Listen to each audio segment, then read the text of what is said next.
여러분은 어떤 설교에 항상 은혜를 받으시고 어떻게 설교하는 분에게 권위가 있다 뭐 이런 말씀을 사용하십니까? 많은 분들이 능력 있는 설교를 듣기 원합니다. 권세 있는 설교를 듣고 싶어 합니다. 그래서 앞에 서 있는 분이 좀 포스가 있어 보이고 카리스마가 있어 보인다 이런 용어를 사용하면서 좀 그런 분의 설교에 많은 기대를 하곤 합니다. 자, 예수님의 설교 정말 그렇게 포스가 있고 막 앞에 굉장히 권위가 있어 보이고 그랬을까요? 그냥 공중에 나는 새를 봐라, 들의 백합화를 봐라 이렇게 설교하시는 그 설교 어린이들에게 설교하는 것 같았을 것 같아요. 지금 생각해보면. 그럼에도 불구하고 예수님의 설교를 들은 많은 사람들은 예수님의 설교에 권위가 있다, 서기관들의 가르침과 달리 권위가 있는, 권세 있는 새 교훈이다 라는 말씀을 했습니다. 과연 어떤 설교가 권세 있는 설교일까요? 질문을 가지고 같이 오늘 말씀을 마치면 좋겠습니다. 여러분, 복음이 부족하다 이런 생각을 해본 적 있습니까? 부족한 복음. 야고보서 2장 14절에 보면 그 믿음이 너를 구원하겠느냐? 네가 가지고 있는 그 믿음이 지금 너를 구원하기에 충분하냐? 라는 질문을 야고보 사도께서 하시거든요. 그 믿음이 너를 구원하겠느냐? 구원하지 못할 믿음이 있다는 말씀이에요. 그 본문 질문에 의하면 구원받지 못하는 믿음이 있다라고 말씀하는 것으로 들려집니다. 야고보서 2장 14절에서 하시는 말씀은 행함이 없는 믿음은 온전한 믿음이 아니며 온전한 믿음은 우리를 구원하지 못한다라는 말씀을 하고 있습니다. 왜 이 말씀을 드리는가 하면 믿음은 가졌는데 그 믿음이 복음에 미치지 못하는 믿음, 뭐 이런 믿음이 있는 것 같아요. 구원을 이루지 못하는 믿음 같아요. 자, 이제 오늘 19장 1절부터 7절까지 읽었는데 어제 묵상 본문이었습니다. 18장 24절부터 19장 7절까지 본문을 같이 보기를 원합니다.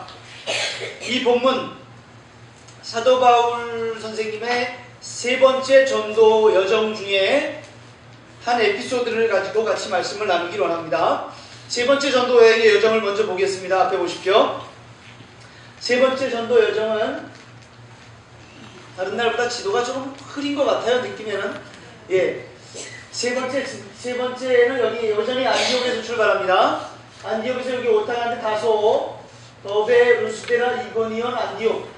이 지역은 갈라디아, 비두니아 이 지역, 길리기아, 갈라디아, 비두니아 이 지역인데, 비두니아 여기이고요. 부르기아. 예, 이렇게 지나서 에베소가 들어갑니다. 3차 여행에. 에베소 들어가는 게 아주 특징이에요. 에베소 기억하셔야 돼요. 예, 그리고 에베소에서 드로아 쪽으로 올라가서, 드로아가 항구이기 때문에 드로아로 올라가서 2차 전도 여행에 갔던 데로 네아폴리, 빌립보, 그 다음에 데살로니가, 베레아 거쳐서 아덴, 고린도 거쳐서 다시 그대로 돌아오는 빨간 길을 돌아오는 길입니다. 원래는 이 고린도에서 바울 사도의 계획은 배를 타고 에베소로 바로 오고 싶었습니다. 가깝잖아요. 그랬는데 여기에서 사람들이 바울 사도를 죽이려고 계획하고 있다고, 그래서 바울 사도가 이쪽으로 다시 마케도니아 쪽으로 올라가서 드로아로 해서 이번에는 조금 다른 길로, 빨간 길로, 다른 길로 해서 돌아오면서 에베소 안 가고 밀레도라는 곳에 가서 밀레도에서 에베소 장로님들을 불러가지고 거기서 인사를 하죠. 그리고 밀레도에서 배 타고 여기 시도 두로까지 들어오면 두로. 이게 3차 전도 여행의 여정입니다. 3차 전도 여행의 특징이라면 바울 사도가 드로아라는 곳에서 유두고가 설교를 듣다가 창에서 떨어져가지고 죽은 사건이 있었죠. 그 오늘 본문 묵상한 본문인데요. 거기에 유두고가 죽었다가 살아난 사건이 있고요.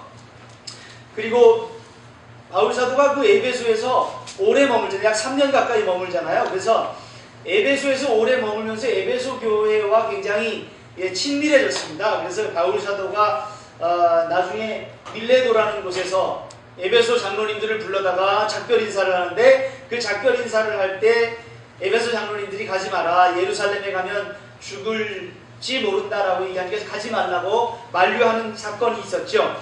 거기뿐만이 아니라 실제로 이제 육지에 와가지고 바울 사도가 여기 두로에 왔었고, 두로 밑에 돌레마이라는 곳에 왔는데, 돌레마이에 와서도 사람들이 바울 사도 보고 예루살렘에 들어가지 말라고 얘기했고요. 그 다음에 가이사랴에 갔는데, 가이사랴에 빌립 집에 갔는데, 빌립의 집에 4딸이 있는데 이 딸들이 예언을 하면서 바울 보고 예루살렘에 가면 결박을 당하고 죽을지 모르니 가지 마라, 뭐 이렇게 만류를 하는 사건들이 계속 있습니다. 그럼에도 불구하고 바울 사도께서 예루살렘에 들어간 것이 3차 전도 여정의 마지막입니다. 3차 전도 여정은 그렇게 끝납니다. 그래서 가이사랴를 거쳐서 예루살렘에 들어가는 21장 17절로 3차 전도 여정이 마쳐지게 됩니다.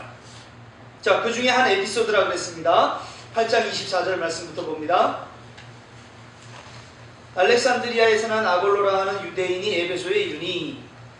자, 알렉산드리아에서 난 사람인데 이름은 아볼로고요. 그 사람은 유태인이었습니다. 그런데 이 사람이 에베소라는 곳에 왔습니다. 이 사람의 특징, 첫 번째, 언변이 좋습니다. 성경에 능통합니다. 일찍이 주의 도를 배워서 열심으로 예수님에 관한 것을 자세히 말하고요, 가르치는 일들을 잘했습니다. 그런데 이 사람에게 한 가지 문제가 있습니다. 그것은 요한의 세례만 따름이라 라고 말씀합니다. 자, 여기까지 말씀을 드리고 말씀을 조금 같이 생각해 보기를 원합니다. 알렉산드리아라는 곳, 지금 바울 사도께서 바울 사도가 전도를 하는 중에 바울 사도의 전도 여정을 기록한 중간에 에베소 교회에 가르치는 자인 아볼로의 이야기가 삽입되어 있습니다. 그죠? 아볼로 이야기가 잠깐 나오는데, 아볼로라는 사람은 알렉산드리아 출신이에요. 알렉산드리아는 이집트에 있는 도시입니다. 애국 도시예요. 알렉산드리아는 애국의 도시이지만 사실은 굉장히 학문이 발달된 도시예요. 그리고 유태인들이 굉장히 많이 사는 도시. 그래서 알렉산드리아에서 구약 성경을 헬라어로 번역한 70인경이라고 얘기하는데, 구약 성경을 헬라어로 번역하는 작업이 알렉산드리아에서 이루어졌어요. 그 얘기는 알렉산드리아에 얼마나 서기관들이 많았는지, 얼마나 율법학자들이 많았는지 이야기해 주는 거고요. 서기관과 율법학자가 많아서 헬라어로 구약 성경을 번역할 정도로 또 그 필요로 하는 유태인들이 많았다는 이야기예요. 이게 알렉산드리아예요. 그뿐만 아니라 알렉산드리아에서 아주 성경에 능통한 사람들이 많았던 거예요. 그래서 성경에 능통한 필로라는 사람도 알렉산드리아에서 나왔고요. 그래서 그는 구약을 철학과 연결시켜 가지고 아주 그 알레고리라고 얘기하는 풍유적 해석을 많이 만들어낸 그런 사람이기도 하고, 그런 사람으로 유명하기도 합니다. 그래서 언변이 좋고, 아볼로는 그 알렉산드리아에서 태어난 유대인으로 언변이 좋고 성경에 능통하고 일찍이 주의 도를 배워서 열심으로 예수에 관한 것을 자세히 말하고 가르치는 이런 사람이었기 때문에 마틴 루터, 종교개혁가 마틴 루터는 아볼로가 히브리서의 저자가 아닌가 이렇게 이야기했습니다. 서신서, 신약 성경에 서신서가 있습니다. 13권에 바울 서신서가 있고요. 또 일반 서신서가 있습니다. 바울 서신 말고 일반 서신 안에 바울 서신, 일반 서신 합해서 저자가 불분명한 책은 한 권이에요. 히브리서 하나. 그런데 그 히브리서의 저자가 혹시 이 아볼로가 아닐까? 성경에도 능통하죠. 그리고 히브리적인 구약적 전통, 구약적 배경이 굉장히 풍성해야 쓸 수 있는 책이 히브리서거든요. 그래서 구약적 배경이 확실한 사람이죠.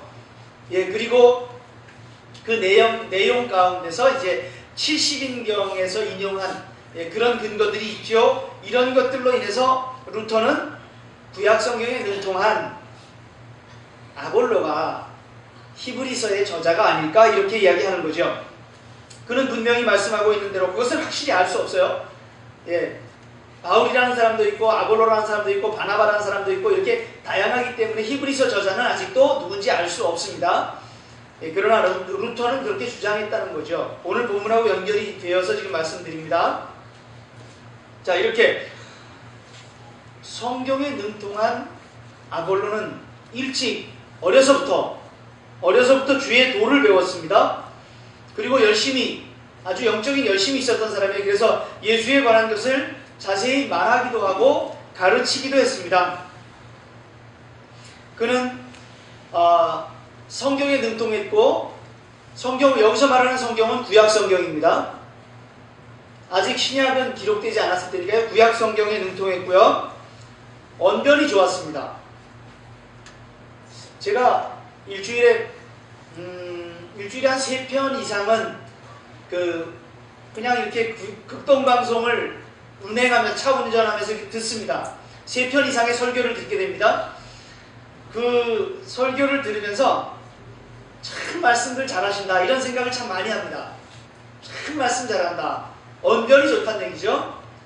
그리고 성경에 능통하다라고 얘기할 만한 부분도 많이 있습니다. 목사님들에게. 간혹, 아주 자주는 아니지만 간혹 기독교 텔레비전을 봅니다. 기독교 텔레비전에서 제가 CGN TV나 CBS TV 주로 봅니다.